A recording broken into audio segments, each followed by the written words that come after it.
रोज शंकर के मंदिर में प्रतिदिन जाने वाले को और एक और चीज अपने स्मरण में रहे, अगर शिव के मंदिर नहीं जा सकते तो अपने घर में जो शिवलिंग है उस पर जल चढ़ाओ।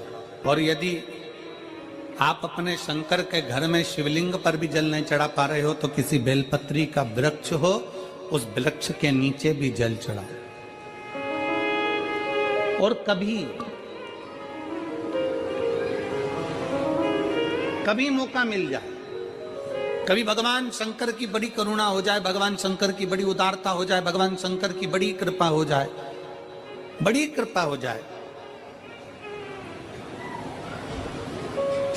भगवान शंकर जिस दिन तुम्हारे ऊपर बड़ी कृपा कर दे, किसी सोमवार को 3 नियम बना लो। जिस दिन मेरा भोले बाबा तुम पर कृपा कर दे उस दिन सोमवार का एक नियम बनाओ कि महीने का एक सोमवार मुझे ऐसा करना है, 3 नियम धारण करना है महीने के सोमवार को। पहला, सुबेरे जाकर शंकर भगवान को 1 लोटा जल चढ़ाना है। दूसरा, दोपहर के समय पर जाकर मुझे बेलपत्री के वृक्ष के नीचे एक चावल का दाना रखकर बेलपत्री की 7, 11, 21, 108, 51 जितनी परिक्रमा आप लगा सकते हो वो लगाना है। और तीसरा, बेलपत्री के वृक्ष के नीचे और शंकर के मंदिर के दरवाजे पर मुझे एक घी का दीपक लगाना है। बस ये 3 नियम जिसने महीने में एक बार ले लिया, समझ लो उसको पीछे हटने की जरूरत ही नहीं, वो आगे ही बढ़े। महीने के किसी एक सोमवार का ऐसा नियम बना लो कि मुझे 3 नियम धारण करना है महीने के किसी भी एक सोमवार को। हम ये नहीं कहेंगे कि तुम सोमवार 5 पढ़ रहे हैं तो 5 को करो, 4 पढ़ रहे हैं तो 4 को करो, 3 पढ़ रहे हैं तो 3 को करो। तुम तो महीने का एक सोमवार का नियम बना। और मेरी जीजियों से, मेरी बेटियों से जो विदेश में रह रही हैं, जो कहीं बाहर रह रही हैं, कहीं बड़े शहर में रह रही हैं, जो रोज मंदिर नहीं जा सकते, हर किसी महीने के एक सोमवार को भी ये नियम निर्धारण करते, तो उनसे कहेंगे कि 3 महीने में एक सोमवार का नियम बना लो। 3 महीने में नहीं बना सकते तो 6 महीने में एक सोमवार का नियम बना लो। और 6 महीने में नहीं बना सकते तो 1 साल में एक सोमवार का ऐसा नियम बना लो कि मैं साल का एक सोमवार ऐसा रहूंगी कि सुबह सोमवार के दिन मंदिर में जाकर जल चढ़ाऊंगी, दोपहर में जाकर बाबा को एक अक्षत का दाना रखकर, अक्षत का मतलब है कि बाबा मेरी दिनों दिन उन्नति करना। बेलपत्री के वृक्ष के नीचे जो अक्षत रखा जाता है वो उन्नति के लिए रखा जाता है। शंकर के शिवलिंग पर जो अक्षत रखा जाता है वो रोग मुक्ति के लिए रखा जाता है। अशोक सुंदरी पर जो अक्षत रखा जाता है वो संतान प्राप्ति के लिए रखा जाता है। षडानंद कार्तिकेय की ओर जो अक्षत रखा जाता है वो हमारे बच्चों की सुख समृद्धि के लिए रखा जाता है। विनायक की ओर, गणेश जी की ओर जो अक्षत रखा जाता है वो हमारे घर में कोई मंगल कार्य आ जाए उसके लिए रखा जाता है। और जो पीठिका होती है जिसपे शिवलिंग रखा होता है, पार्वती जी का हस्तकमल, उस पर अक्षत रखा जाता है तो नारी के अखंड सौभाग्य के लिए रखा जाता है। अक्षत रखने का भी तरीका है। एक चावल का दाना कहाँ रखा जाता है, क्यों रखा जाता है, कैसे रखा। अब कई लोग कहते हैं गुरुजी ये शिव महापुराण में आप ये नियम बताते हो, तरीका बताते हो। हम तो उनसे कहेंगे डॉक्टर के पास जाओगे तो डॉक्टर भी गोली लिखकर ये नहीं कह देगा कि ये सारी गोली एक साथ खा जा। डॉक्टर भी कहेगा ये गोली सुबह खाना है, ये गोली शाम को खाना है, ये गोली दोपहर में खाना, ये गोली भूखे रहकर खाना। बोलो सही है कि गलत है? ये रात्रि को खाना खाने के बाद खा लेना, ये खाना खाने के पहले, ये नाश्ते के पहले। और सुनो, ये दवाई, ये वाली पीछे वाली जो दवाई लो ना इसको दूध से लेना, ये वाली जो दवाई लो ना इसको पानी से लेना। और सुनो, ये डब्बी है इसको पानी में मिलाकर फिर पीना। दवाई लेने का भी तरीका है, उसी तरह शिव महापुराण में एक एक अक्षत का भी तरीका है और एक एक बेलपत्री का भी तरीका है। अब मान लो कई लोग कहते हैं गुरुजी आप ये तरीका बताते हो शिव पुराण के माध्यम से, कई लोगों के मन में संशय जागता है, तो अगर हम एक साथ चावल चढ़ा दे तो उसका क्या तरीका है? तो हमारा निवेदन है डॉक्टर जो दवाई ले एक ही बार में निपटा जाए, एक ही बार में खा ले। दवाई एक बार में पूरी खा गए असर नहीं करेगी, इसमें डॉक्टर का कोई दोष नहीं है। उसने तो बताया था ऐसे लेना, ऐसे लेना। और तुमने, मैं डॉक्टर साहब ने पूछा दवाई पूरी ली, शाम की दवाई भूल गई थी, सवेरे की दवाई भूल गई थी, ये दवाई भूल गई थी। डॉक्टर कहेगा हमने तो नियम बताया था, तुमने नहीं खाई तो असर कहां से करेगी? तुम असर कब करती है? जब हम पूजन के तरीके को जान जाएं, जब हम अर्चना के तरीके को जाएं। आप साल भर का एक सोमवार निकाल लो, 6 महीने का एक सोमवार निकाल लो, 3 महीने का एक सोमवार निकाल लो, महीने का एक सोमवार निकाल लो, अपने से दिल में बन जाए तो एक सोमवार ऐसा निकालो जिसके 3 नियम धारण हो। पहला, उसी सोमवार जिसको कर रहे हो उस दिन सुबह जल चढ़ाना। दूसरे, दोपहर के समय पर जाकर बेलपत्री के वृक्ष के नीचे एक चावल का दाना रखना और परिक्रमा बेलपत्र की जितनी तुमसे बन जाए, जितनी तुम्हारे शरीर की कैपेसिटी हो, जितना तुम्हारा शरीर चलते बन जाए। हम तो ये भी नहीं कहते कि तुम भूखे रहकर भगवान का भजन करो, हम कभी नहीं कहते। हम तो यहां तक कहते हैं, हमारे पुष्टि मार्ग में यहां तक कहा गया कि वल्लभ कुल की एकादशी करो, भले बकरी जैसे चरो पर एकादशी करो। हम तो यहां तक कहते हैं कि बहुत समय से कल मेरी एकादशी है, एकादशी है, एकादशी है, एकादशी है, पूरे घर को हिलाकर रख दिया, एकादशी है, एकादशी, एकादशी है। बहू टेंशन में, बेटा डिप्रेशन में, पति पपीता ला ला के, सेव फल ला ला के, मूंगफली का दाना ला ला के, काजू कतली ला ला के, सेव फल ला ला के, और सारा सामान, साबूदाना और खिचड़ी और ना चिप्स ना जाने क्या क्या ला ला के, बेचारा पति एकादशी आती है वो नौमी से चिंता में पड़ जाता है।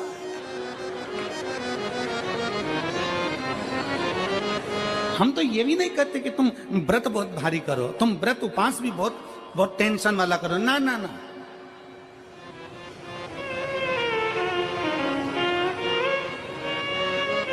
अपने को व्रत उपास भी इतना बहुत बहुत भूखे रह रहे हो, बहुत प्यासे रह रहे हो, और मालूम पड़े कि भगवान हमें मिलेगा, भगवान हमें मिलेगा। भगवान कहता है कि देख भाई, मैं भी भूखा नहीं रहता, तू भी भूखा मत रहे, मैं भी चकाचक रहता हूँ, तू भी चकाचक रहे, मैं भी अपने। और भगवान शंकर तो ये भी कहते हैं कि अपना परिवार में मत छोड़ो। मेरे पास में पार्वती भी, एक ही देवता है जो विद फैमिली मंदिर में बैठता है। शंकर जी हैं तो पार्वती जी है, तो गणेश जी हैं, तो कार्तिकेय जी हैं, तो नंदी है, सब मंदिर के अंदर चाहिए। शंकर भगवान अपने पूरे परिवार के साथ। शंकर जी तो ये कहते हैं अकेले तुम क्यों रहते हो। शिव जी की एक बात अपने ध्यान में रखना, कितनी सुंदर बात है शंकर भगवान की, बहुत ध्यान में रखिएगा। आप जौहरी नहीं हो, हीरे को नहीं परख सकते। हम भी जौहरी नहीं है, हम हीरा को नहीं समझ सकते। पर भगवान शंकर ने पृथ्वी पर जिसको जन्म दिया उसको जौहरी बनाकर पैदा किया है, उसको जौहरी बनाकर भेजा है कि आप भले हीरा को न समझो चलेगा, पर अपने नजदीक में कोई दुखी है तो उसकी पीड़ा को जरूर समझना। भगवान शंकर कहते हैं उसकी पीड़ा का स्मरण।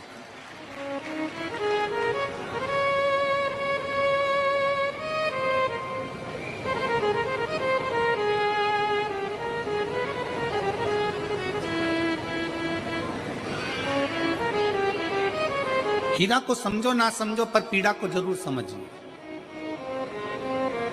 किसी के दर्द को जरूर समझिए, किसी के दुख को जरूर समझिए, किसी की तकलीफों को जरूर समझिए। पशुपतिनाथ का व्रत करते हो आप, 16 सोमवार का व्रत करते हो आप, संकट सोमवार का व्रत करते हो आप, शिवरात्रि का व्रत करते हो, सोमवार की अष्टमी का व्रत करते हो। उन व्रतों में सारे व्रत करो, मना नहीं है, पर उस व्रत में अपना पूर्ण समर्पण परमात्मा के प्रति रखो।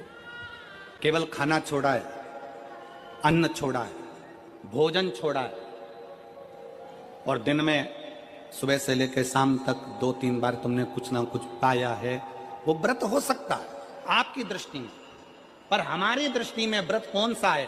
शिव महापुराण की कथा कहती है कि सुबेरे आपका व्रत चालू हुआ, दूसरे दिन ब्रह्म मुहूर्त तक जो आपका व्रत आपने रखा है, भगवान का जो व्रत कर रहे हो, उस व्रत में एक बात अपने अंदर उतार कर रखो कि इस दिन मैं अपने मोबाइल का त्याग करती हूँ, पूरे दिन मैं मैसेज नहीं पढ़ूंगी, मैं देखूंगी नहीं, मैं अपशब्द नहीं कहूंगी, मैं जानूंगी नहीं। दूसरा, आज के दिन मेरा व्रत है, आज 1 महीने में, 15 दिन में, 2 दिन में, 20 दिन में मैंने अगर किसी से भी अपशब्द कहा होगा, आड़ा टेढ़ा कहा होगा, तो सबसे पहले आज व्रत वाले दिन मैं उसको सॉरी कहूंगी, क्षमा मांगूंगी और अपने हृदय से लगाने का प्रयास करूंगी। व्रत है।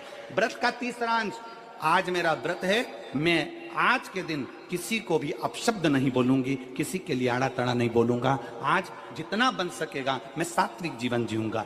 चौथा, आज मेरा व्रत है, आज के दिन मैं झूठ नहीं बोलूंगी, ना झूठ बोलूंगा सुबह से लेकर शाम तक। और पांचवा, आज व्रत वाला दिन है, जितना फलार मैं करूंगी उसका पैसा जोड़ूंगी कि 15 रुपए का मैंने साबुदाना खाया, 10 रुपए का बटाटा खाया, ये खाया वो खाया, सारा हिसाब लगाकर 55, 60, 70 रुपए जितने होते हैं उसमें से एक अंश निकालकर मैं उसका एक भाग किसी गौशाला में जाकर गाय को चारा जरूर दूंगी। आपका व्रत, आपकी साधना, आपका तप, आपका बल, आप कैसा कर रहे हैं?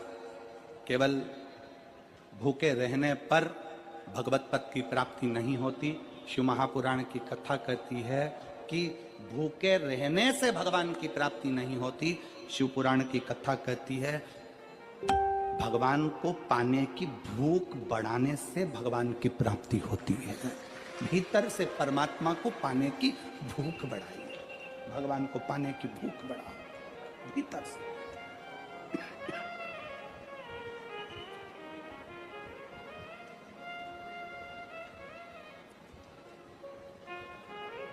व्रत करो मना नहीं, तप करो मना नहीं, साधना करो मना नहीं, पर उस तप साधना में, व्रत में परमात्मा को पाने की ललकता हो आपके भीतर, भगवान को पाने की ललकता हो आपके भीतर, भगवत पद को पाने की ललकता हो आपके भीतर, तो भगवान। हाँ, पुराण की कथा एक बड़ी सुंदर बात कहती है, व्रत आप करते हो, उपास आप करते हो, नियम आप लेते हो, पूरा किसको करना पड़ता है? तुम्हें नहीं। व्रत आप करते हो, उपास आप करते हो, नियम आप लेते हो और पूरा देवाधिदेव करते हैं, भगवान शंकर करते हैं। बस इतना जरूर याद रखें कि जैसे कुछ प्राप्त हो भी गया तो शिव को धन्यवाद देकर शंकर के दरवाजे पर जाते रहना, यह हमारा कर्तव्य है।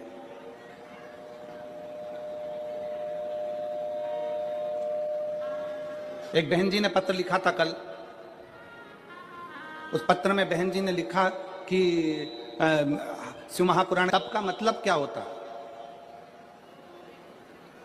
चलिए, उपास का मतलब बताओ।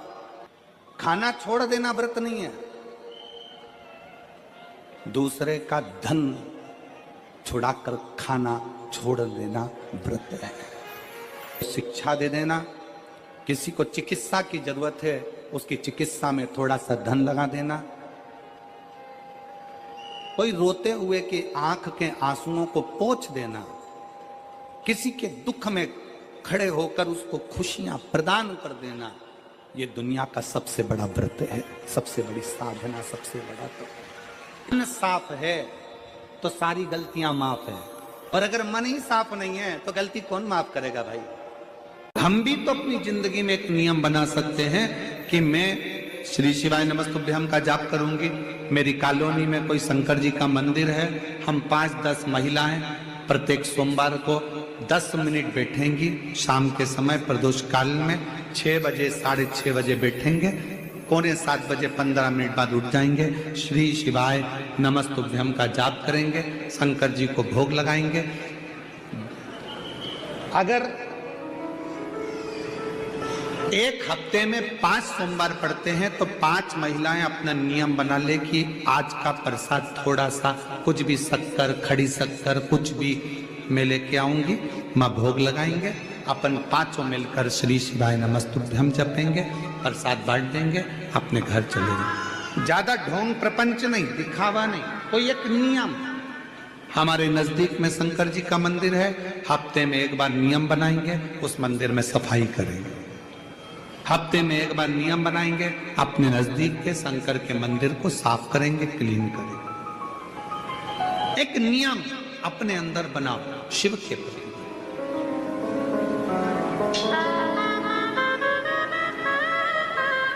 अपने भीतर जब हम नियम बना लेते हैं कि श्री शिवाय नमस्तुभ्यम जपना है, शिव को एक लोटा जल चढ़ाना है, शंकर की आराधना करना है, तो शिव हमारे लिए भी कोई ना कोई नियम जरूर बनाते हैं और हमारा कल्याण जरूर करते हैं। एक नियम बना, इस कथा को सुना, तुम्हारे पति को फल प्राप्त हो।